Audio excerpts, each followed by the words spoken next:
नमस्कार। फिर से एक बार स्वागत है मेरे चैनल पर। मैं हूं राज, आप देख रहे हैं हाईवे नाइट।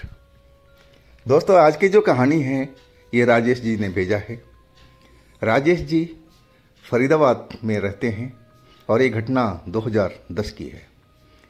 फरीदाबाद हरियाणा का एक शहर है।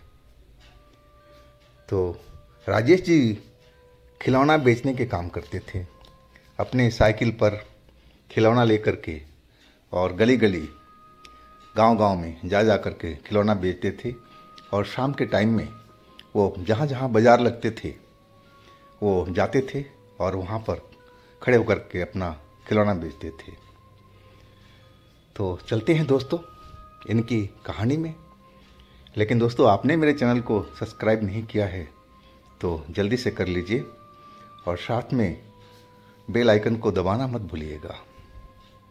तो चलते हैं हाईवे नाइट के इस सफ़र पर।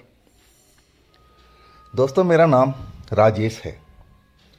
मैं बच्चों के लिए खिलौना वगैरह वगैरह सब बेचने का काम करता हूँ। मेरी रोजी रोटी इसी से चलती है। मैं फरीदाबाद के एक कॉलोनी में रहता हूँ, किराए के मकान में। और मैं ये काम लगभग 2 साल से कर रहा था और इसी से हमारा जीविका चल रहा था, घर का। मैं सुबह सुबह तो निकल जाता था खिलौने लेकर के और गली मोहल्ले में बेचता हुआ, और शाम को पता कर लेता था कि किस जगह पर बाज़ार लगनी है और उस बाज़ार में जाकर के देर रात तक अपना खिलौना बेचता था। और बाज़ार में हमारी अच्छी खासी बिक्री हो जाया करती थी। और एक दिन मैं एक बाज़ार में था। जब मैं वहाँ से निकला अपने खिलौने वगैरह बेच करके, उस दिन मेरे खिलौने की बहुत सारी बिक्री हुई थी। मैं बहुत खुश था, कमाई मेरी अच्छी हुई थी। और मैं अपना साइकिल लेकर के, और जो अगल बगल में हमारे सामान बेचने वाले थे वो अपने सामान पैक कर रहे थे। लेकिन मेरे पास तो ज़्यादा सामान बचा नहीं था। तो जो भी बचा कुचा सामान था मैं अपने साइकिल के कैरियर पर बांध करके और अपने घर की तरफ निकल लिया था। रात तो हो चुकी थी, 11 के आसपास टाइम हो चुका था।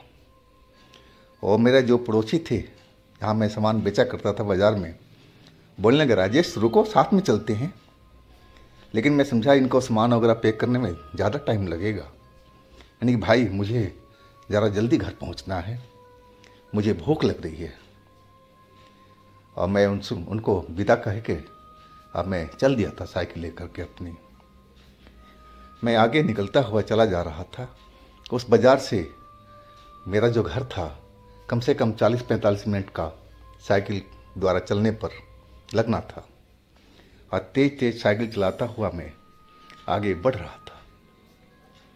एक जगह पर बहुत ज़्यादा ही अंधेरा था और वो सुनसान जगह थी, बहुत ही वीरान जगह थी। वहाँ तो दिन में भी लगता था कि डर सा महसूस होता था, इतनी ही वीरान जगह थी वो। और उस जगह पर मैं पहुँच गया था और अचानक मेरे सामने जो नज़र आया वो देख करके मैं अपना साइकिल रोक दिया था। मैंने देखा कि एक 3 व्हीलर ऑटो पलटा हुआ था और उसके बाहर उसका ड्राइवर रोड पर गिरा हुआ था और वो भी एकदम पड़ा हुआ था, जैसे मर चुका हो।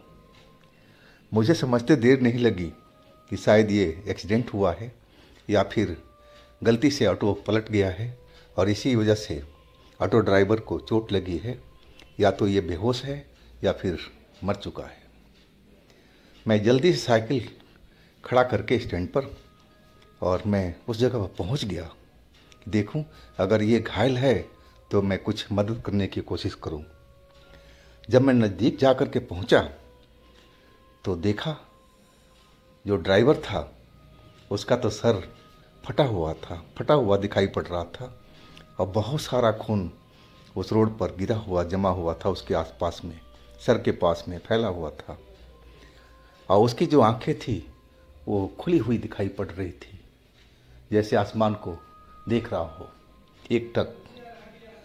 मुझे समझते देर नहीं लगी कि ये इंसान अब जिंदा नहीं है, ये मर चुका है। मैंने ऑटो की तरफ देखा, ऑटो भी पलटी हुई दिखाई पड़ रही थी। मुझे लगा कि शायद किसी गाड़ी के टक्कर से ये सब हुआ है। अब मैं उस जगह से पीछे हट गया था, ताकि ये एक्सीडेंट का मामला था, मैं इसमें पड़ना नहीं चाहता था। खामखा मैं इस लपेटे में आ जाऊं, इसलिए मैं पीछे हट गया था और अपनी साइकिल के पास खड़ा हो गया था। उस रोड पर बिल्कुल सून सपाटा फैला हुआ था, कोई भी आता जाता हुआ दिख नहीं रहा था। अब मैं जैसे ही साइकिल के पास पहुंचा, डर तो मुझे लग रहा था ये सब देख करके घटना कि अचानक उस बेचारे की अकाल मौत हो गई थी। वो अपने परिवार को कमाने वाला होगा, इकलौता हो, चाहे जैसा भी हो, लेकिन अपने परिवार को तो पालने वाला ज़रूर था वो। मुझे इस बात का बहुत ही दुख था अंदर से। और मैं साइकिल का अपना हैंडल पकड़ करके और जैसे ही मैं स्टैंड से उतारने की कोशिश किया, उसी समय मेरा हाथ किसी ने पकड़ लिया। मैं अपने हाथ को देखा, जिसने हाथ पकड़ा था और उसका हाथ तो खून से सना हुआ था। और जैसे ही पलट करके मैं देखता हूँ, ये तो वही ऑटो ड्राइवर है जो रोड पर मरा हुआ था, और ये तो खड़ा मेरे पीछे और मेरा हाथ पकड़ करके ऑटो की तरफ खींच रहा था। मैं तो डर के मारे चिल्ला पड़ा था, लेकिन उस सुनसान एरिया में मेरी आवाज़ को कोई सुनने वाला था ही नहीं। बिल्कुल मैं उस जगह पर अकेला था। अब मैं उसकी तरफ मुड़ करके देखा, यानी कि ये कैसे हो सकता है कि मरा हुआ इंसान जिंदा हो जाए, जबकि मुझे साफ दिखाई पड़ रहा था कि उसकी खोपड़ी फटी हुई थी। और खोपड़ी फटी हुई जहाँ से खून निकला हो बहुत सारा, वो इंसान कैसे जिंदा हो सकता है। और उसकी आंखें वैसे की वैसी ही एकटक देखती जा रही थी मेरी तरफ में।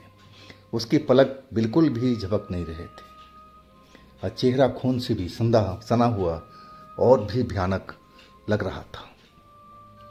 वो मेरा हाथ पकड़ करके अपनी ऑटो की तरफ खींचने लगा था। मैं अपना हाथ छुड़ाने की भरपूर कोशिश कर रहा था, लेकिन वो तो उसकी जो पकड़ थी बहुत ही मजबूत थी। वो तो बिल्कुल शक्तिशाली सा लग रहा था। वैसे मजबूत तो मैं भी था, लंबा चौड़ा था, ताकतवर था, लेकिन उससे मैं हार चुका था। वो लगातार मुझे ऑटो की तरफ खींचता हुआ चला जा रहा था। अब मैंने जब देखा ऑटो की साइड में, तो ऑटो जो पलटी हुई थी अब वो सीधी खड़ी थी।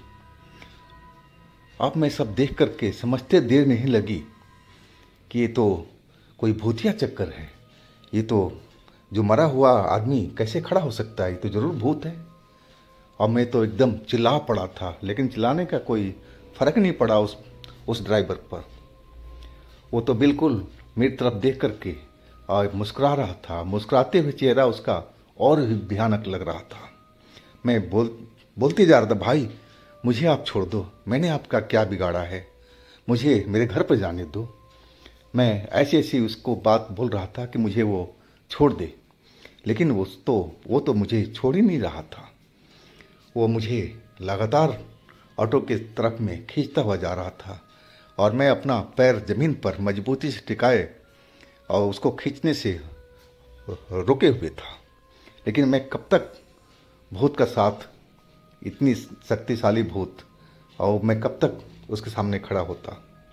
आखिरकार मैं हार चुका था और उसके साथ खींचता हुआ अब ऑटो की तरफ चलता जा रहा था और आवाज़ भी लगा रहा था, बचाओ बचाओ, लेकिन सुनसान एरिया में कोई मेरी मदद करने वाला नहीं था।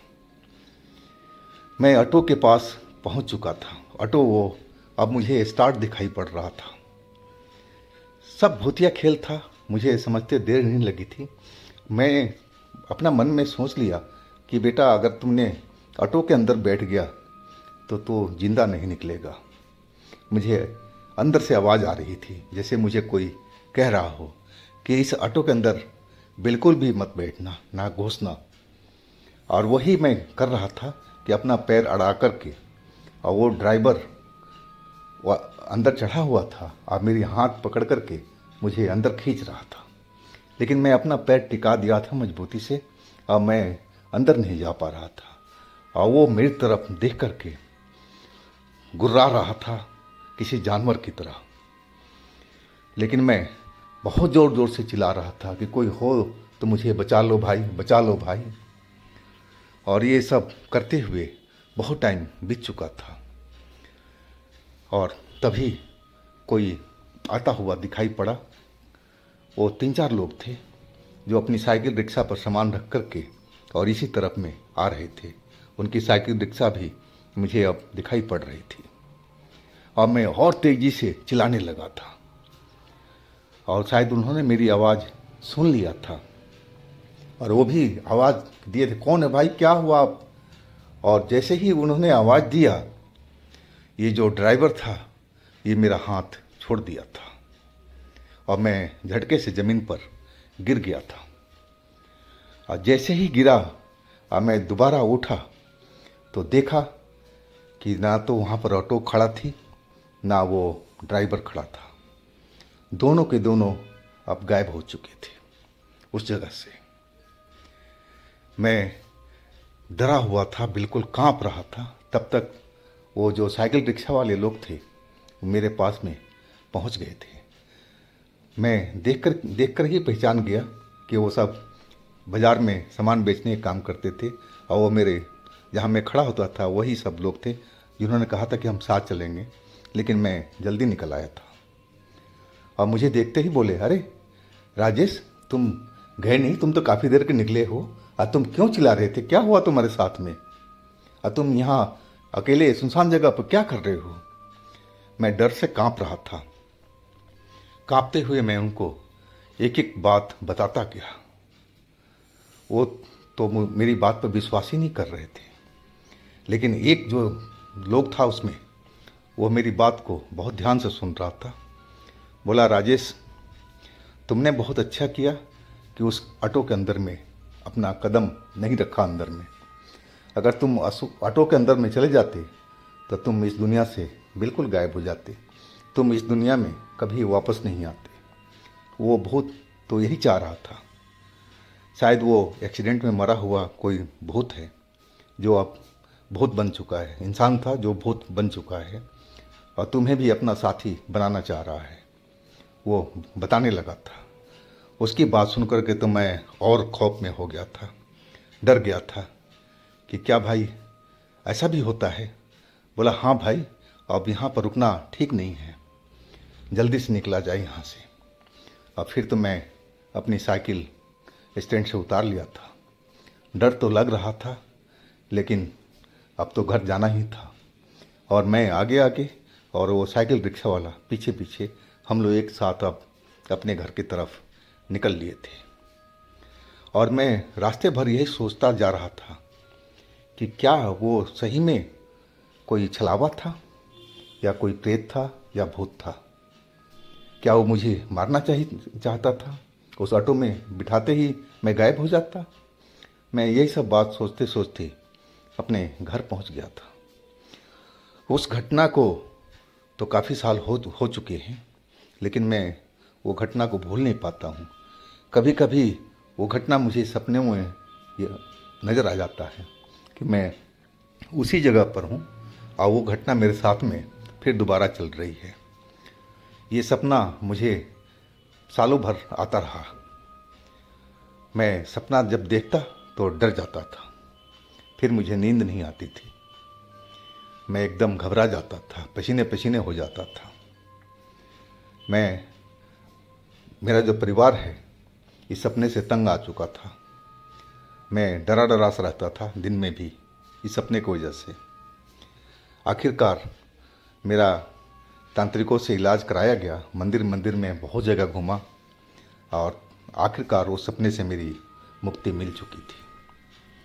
अब वो सपना मुझे नहीं सताता, ना मैं कभी देखता हूँ, नज़र नहीं आता सपना वो। तो दोस्तों, ये थी राजेश जी की अपनी कहानी। अगर आपके पास भी अपनी कोई इस तरह की कहानी है तो आप मेरे व्हाट्सएप नंबर पर ज़रूर शेयर कीजिएगा। और मेरे दूसरे चैनल पे भी विज़िट कीजिएगा, उनमें भी अच्छी अच्छी कहानियाँ डली हुई हैं जो आपको बेहद पसंद आएगी। चैनल का लिंक मैं नीचे डिस्क्रिप्शन बॉक्स में दे रखा हूँ। मेरे इस चैनल को भी सब्सक्राइब कीजिएगा, लाइक कीजिएगा, शेयर कीजिएगा। फिर हम दोस्तों मिलते हैं एक अगले दिन एक नई कहानी के साथ में। आप लोग अपना बहुत ही ख्याल रखिएगा। नमस्कार।